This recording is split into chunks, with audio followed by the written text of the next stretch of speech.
Барлығыңызға сәлем достар, сіздермен Асыл каналыма қош келдіңіздер. Бүгін сіздермен ененің тілі деп аталатын салат дайындаймыз. Ал бисмилля деп бастайық. Ол үшін бізге осындай баклажандар қажет болады. Мен 4 штугын алдым. 2 шетін кесіп алып тастап, осылай орташа көлемде ұзынша қылып кесеміз. Әркім әрқалай істейді. Домалақ қылып кессеңіздер де болады, ол өздеріңіздің қалауларыңызша. Маған осылай ұзын қылып кескені ұнайды.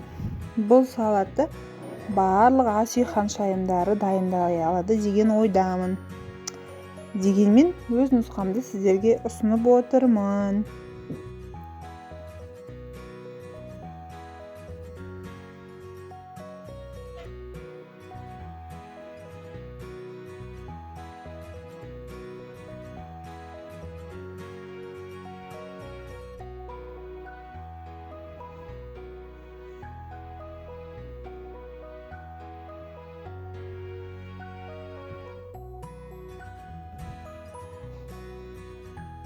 Үстіне тұз саламыз да араластырып, суы шыққанша бетін жауып қоямыз.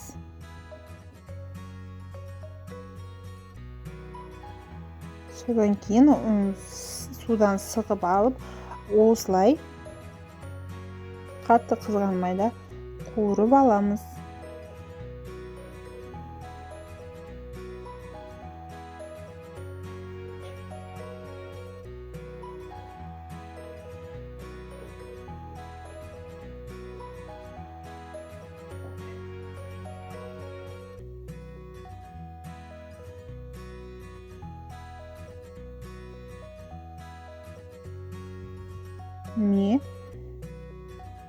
Одан кейін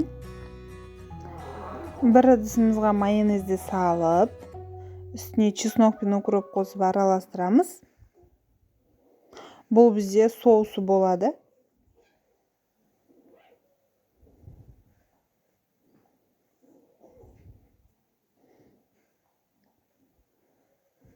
Помидор мен лист салатты ортасын салып, осылай ораймыз.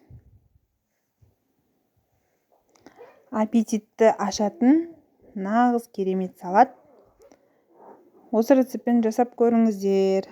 Ас болсын. Егер де видеоның соңына дейін қараған болсаңыздар, лайк басып комментарий жазуды ұмытпаңыздар.